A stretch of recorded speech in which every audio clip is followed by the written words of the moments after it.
ముందుగా వచ్చి మాట్లాడు, ఆ తర్వాత వెళ్ళి కంపెనీ పెట్టు, వెంటనే ప్రభుత్వంతో ఒప్పందం చేసుకో, ఆ తర్వాత 100 ఎకరాల భూమి తీసుకో. ఇప్పుడు ఇది మన రాష్ట్రంలో జరుగుతున్న తీరు. ఇలా 1000 ఎకరాల ప్రభుత్వ భూమిని కారు చౌకగా అప్పగించేస్తున్నారు కూటమి పెద్దలు. కావలసిన వారికి కారు చౌకగా భూములు కేటాయించాలంటే ఏం చేయాలి?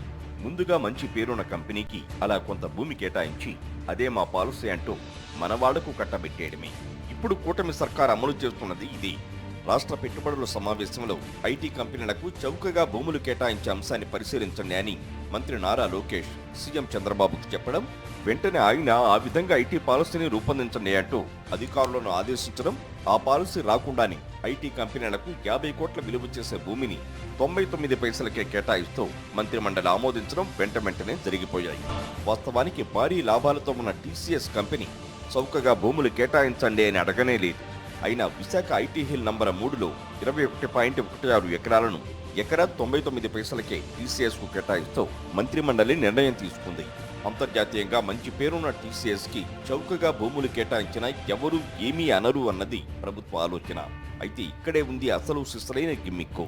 ఇదిగో ఇది మా ఐటీ పాలసీ అంటూ ఘనంగా ప్రచారం చేసుకుంటూ స్వామి కార్యంతో పాటు స్వకార్యం చక్కబెట్టేస్తోంది. అయితే ఇప్పుడు టీసీఎస్ కు ఇచ్చిన ప్రకారం ఎకరా 99 పైసలకే ఇస్తే సుమారు 3,000 కోట్ల విలువైన భూములను కేవలం 59కి ఇచ్చే విధంగా ప్రభుత్వ ముఖ్య నేతలు ఎత్తుగడ వేశారంటున్నారు. అలా టీసీఎస్ కు భూమి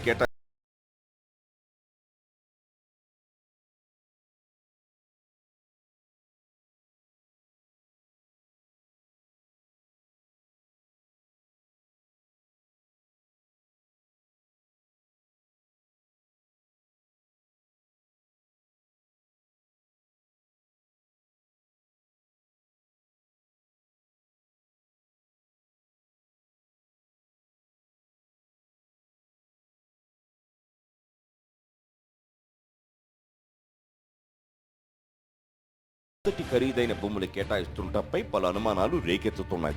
ఇటువంటి రాయితీలు లేకుండానే అడగకపోయినా 99 పైసలకే భూములు కేటాయిస్తూ దీన్ని ఒక పాలసీగా చూపిస్తూ విలువైన భూములను రాజమార్గంలో కొట్టేయడమేనని పదవి విరమణ చేసిన మాజీ ఐఏఎస్ ఒకరు వ్యాఖ్యానించారు.